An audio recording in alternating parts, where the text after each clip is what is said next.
Hi, good morning எல்லாருக்கும். என்னோட Karthigai wishes.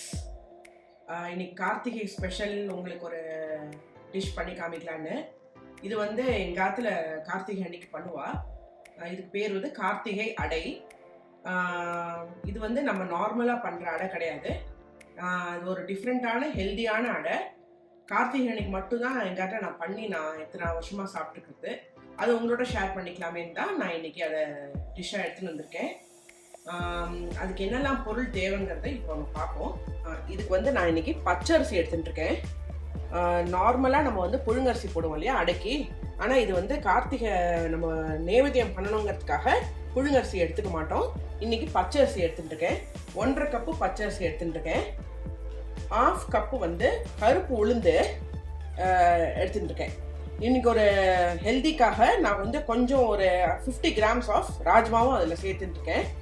So 1.5 cup அரிசிக்கு 1/2 கப்பு கருப்பு உளுந்து. இதுக்கு வந்து கருப்பு உளுந்து மட்டும்தான், வேறு எந்த இதுவும் சேர்க்க மாட்டா. இதை வந்து நான் கிட்டத்தட்ட ஒரு 4 ஹவர்ஸாக ஊறின்ட்டுருக்கு. 4 ஹவர்ஸாக ஊற வச்சுருக்கோம். இப்போ சாயங்காலம் நீங்கள் அடை வாக்குறீங்க அப்படின்னா கார்த்திகை அன்னைக்கு மத்தியானம் ஒரு 2 மணிக்கு நீங்கள் ஊற வச்சிங்கன்னா சாயங்காலம் 6 மணிக்கு அரைக்கிறதுக்கு கரெக்டாக இருக்கும். அப்புறம் அதுக்கு என்னென்னா 1.5 ஸ்பூன் பெரிய ஒரு ஹீட் 1 டேபிள் ஸ்பூன் ஆஃப் மிளகு. காரத்துக்கு மிளகு மட்டும்தான், மிளகா கிடையாது, மிளகாத்தூள் போடக்கூடாது. அப்புறம் 1.5 டீஸ்பூன் அதே 1 எவ்வளோ நீங்கள் பெப்பர் எடுக்கிறீங்களோ அதே அளவு வந்து ஜீரகம் எடுக்கணும். ஸோ இது நான் இன்றைக்கி 1.5 எடுத்துருக்கேன்னா இதுவும் 1.5 எடுத்துருக்கேன். அப்புறம் உப்பு, தேவையான அளவு கல் உப்பு, கருவேப்பிலை அண்ட் பெருங்காயம். நான் வந்து இன்னைக்கு கட்டி பெருங்காயத்தை ஒரு 4-5 பீஸ் எடுத்துட்டுருக்கேன். நீங்கள் பொடி போடுறதா இருந்தேன்னா மாவு அரைச்சப்புறம் அதை சேர்த்துக்கலாம். இது நான் சேர்த்து மாவோட அரைக்க போகிறேன், அதனால இன்னைக்கு கட்டி பெருங்காயம் எடுத்துட்டுருக்கேன். அப்புறம் நம்ம மாவு அரைச்சிட்டு வந்தப்புறம் நம்ம பல்லாக அழகாக தேங்காவை இப்படி ஸ்லைஸ் பண்ணி வச்சுட்டுருக்கோம். அதையும் வந்து நம்ம மாவோட சேர்க்க போகிறோம், அரைக்க போகிறதில்ல. ப்ளஸ் கருவேப்பிலை அதையும் நம்ம மாவில் சேர்க்க போகிறோம். இதெல்லாம் தான் இதுக்கு தேவையான பொருள். இதெல்லாம் வந்து நீங்கள் நார்மலாக அடைக்க அரைக்கிற மாதிரி ஃபஸ்ட்டு அரிசியும் பருப்பையும் அரைச்சின்ட்டு அப்புறம் ஒரு சுற்றின அப்புறம் மிளகையும் ஜீரகத்தையும் போட்டு அதையும் அரைச்சின்ட்டு உப்பு பெருங்காயம் சேர்த்து அரைச்சின்ட்டு அப்புறமா நீங்கள் வந்து இது ரெண்டுத்தையும் சேர்த்து கருவேப்பிலையும் இந்த தேங்காயையும் சேர்த்துக்கணும். நான் எப்படி அரைக்கிறதுங்கிறத இப்போ காமிக்கிறேன்.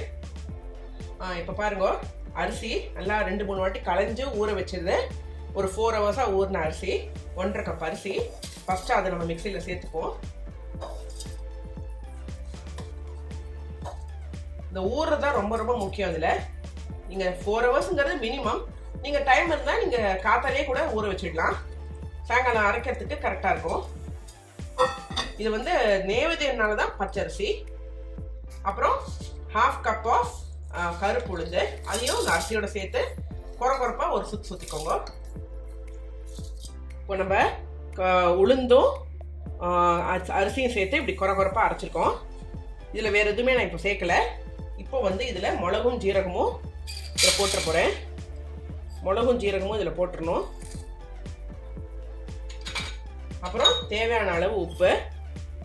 இது காரத்துக்கு வெறும் மிளகோட காரம் மட்டும்தான். இது ஆக்சுவலாக எதுக்கு பண்ணுவான்னு எங்கள் பாட்டி சொல்லுவான்னா, கார்த்திகை மாதம் வந்து மழை பெய்யும், அப்புறம் வந்து எல்லாருக்கும் கோல்டு பிடிக்கும், பிகாஸ் வின்டர் ஆரம்பிக்க போகிறதுனால. அப்படி இருக்கும்போது இந்த மிளகு ஜீரகம் சேர்த்துட்டானா உடம்புக்கும் நல்லது, உங்களை கதகதப்பாக வச்சுக்கோன்னு பாட்டி சொல்லி கேட்டிருக்கேன். சரி, அதனால தான் இதெல்லாம் உங்களோட சேர்ந்து ஷேர் பண்ணிக்கலாமே தான். அதில் நான் இன்றைக்கி 4-5 பெருங்காயம் எடுத்துகிட்டு இருக்கேன் இல்லையா கட்டி, அதையும் இதில் போட்டிருக்கோம். இப்போ நம்ம ஃபஸ்ட்டு ஒரு சுற்றிட்டு அப்புறமா தண்ணி ஊற்றி அரைக்க போகிறோம். பாருங்க, இப்படி இந்த பதத்தில் நீங்கள் அரைக்கணும். ரொம்ப தண்ணியாக அரைச்சிடாதீங்க. அதே டைம் ரொம்ப கெட்டியாக அரைச்சாலும் அடை வாக்கும் போது நல்லா கழுந்தான் வரும், வேகாது உள்ள.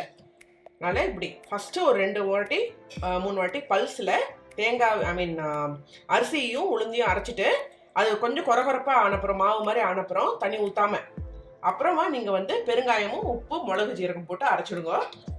இந்த பதத்துக்கு கொஞ்சோண்டு தண்ணி தெளிச்சா போதும். ஊற வச்ச தண்ணி மட்டும் தான் போட்டிருக்கேன். இனிமேல் அதை பார்த்துட்டு தண்ணி ஊற்றிக்கணும். இதை வந்து நம்ம பாத்திரத்தில் ட்ரான்ஸ்ஃபர் பண்ணிவிட்டு நம்ம என்னெல்லாம் ஆட் பண்ணுறோமோ அதை சேர்ந்து ஆட் பண்ணிக்கலாம். உளுந்து வந்து ஆக்சுவலாகவே ரொம்ப ரொம்ப நல்லது. கருப்பு உளுந்து இன்னும் அதில் வந்து ஃபைபர் கண்டென்ட் ஜாஸ்தி. பிகாஸ் அது தோலோடு இருக்கிறதுனால ஃபைபர் கண்டென்ட் ஜாஸ்தி. மிளகு ஜீரகம் வேறு சேர்க்குறோம். That is also very good for health. So இது ரொம்ப ஹெல்த்தியான அடை. நீங்கள் வந்து கார்த்திகை அன்னைக்கு பண்ணணும்னு அவசியம் இல்லை. நார்மலாக நீங்கள் என்ன டேயில் பண்ணாலும் இது ரொம்ப ஹெல்த்தியான ஒரு அடை. குழந்தைங்களுக்கு வந்து உளுந்தை வந்து எப்படி சேர்க்கறது, இடுப்புக்கு பலம் கொடுக்கணும் பொன் குழந்தைங்களுக்கு அப்படின்னா உளுந்து தான் பெஸ்ட்டு. அதுக்கு வந்து நீங்கள் இந்த மாதிரி அடையா பண்ணி கொடுத்துட்டீங்கன்னா காரசாரமாக இருக்கும். அவள் ஒரு ஸ்நாக் மாதிரி கூட சாப்பிடுவா. இதில் வந்து நம்ம வேணுங்கிற அளவுக்கு கருவேப்பிலையை போட்டு போகிறோம். அப்புறம் பல்லாக நறுக்கி வச்சுருக்கேன் இல்லையா, ஒரு 4 பத்தை நறுக்கி வச்சுருக்கேன். அதையும் இதெல்லாம் சேர்த்துக்கணும். தேங்காய் எல்லாத்தையும் சேர்த்து ஒரு மிக்ஸ் பண்ணிவிட்டு அப்புறம் தண்ணி எவ்வளோ தேவைப்படுறோ மிக்ஸியாலுமே நம்ம ஊற்றிக்கலாம். ஃபஸ்ட்டே நம்ம தண்ணி ஊற்றிட்டோம்னா கஷ்டம். இது வந்து ரொம்ப தண்ணியாக இருக்கக்கூடாது, அதே டைம் ரொம்ப கெட்டியாகவும் இருக்கக்கூடாது. தோசை மாவு பதத்தில் இருக்கணும்.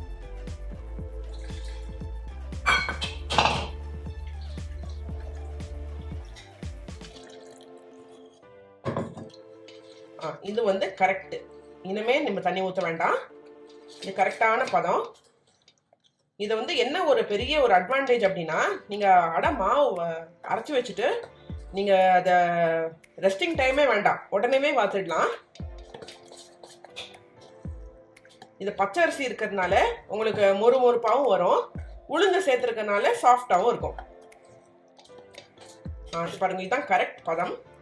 இதில் நம்ம இப்போ தேங்காய் சேர்த்தாச்சு, பெருங்காயம், உப்பு, மிளகு, ஜீரகம், அரிசி உளுந்தோட ப்ளஸ் கருவேப்பிலையும் சேர்த்தாச்சு. இப்போ நம்ம எப்படி வாக்குறதுங்கிறத காமிக்கிறேன். கல் நல்லா சூடாயிடுது. சிம்மில் வச்சுட்டு வாத்தப்புறம் நீங்கள் ஹை ஆக்கிக்கோங்க.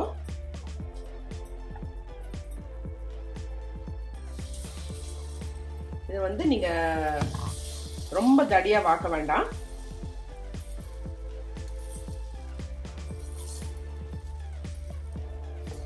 நம்ம தேங்காய் போட்டுக்கிறதுனால அங்கங்கே முழிச்சு நிற்கிறதுனால பெரியசாக அப்படியே பர்ஃபெக்ட் ரவுண்டெல்லாம் வராது.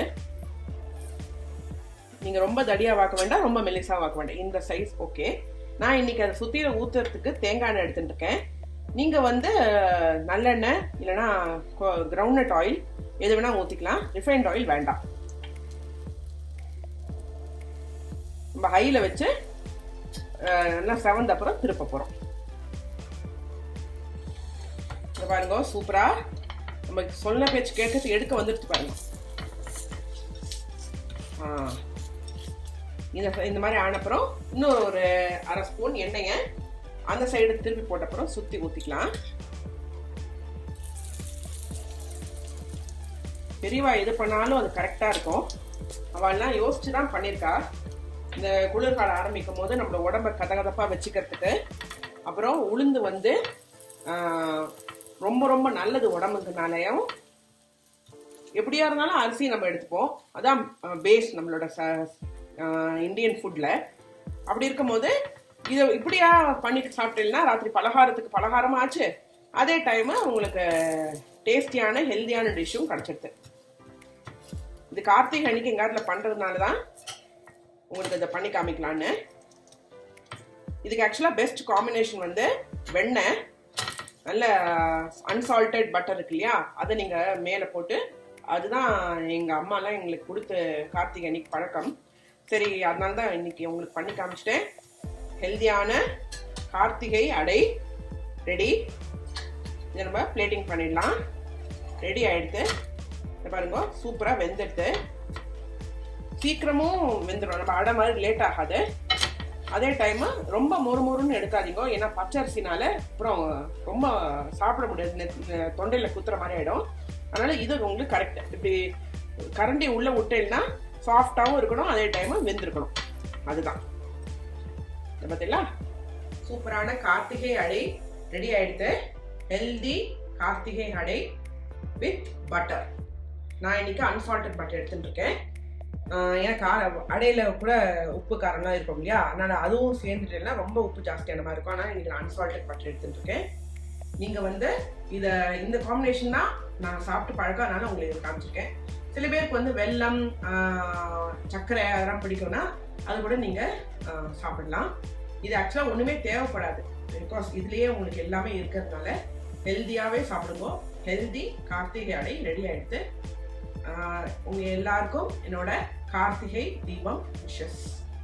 Thank you. Meet you again with another exciting dish. Bye bye.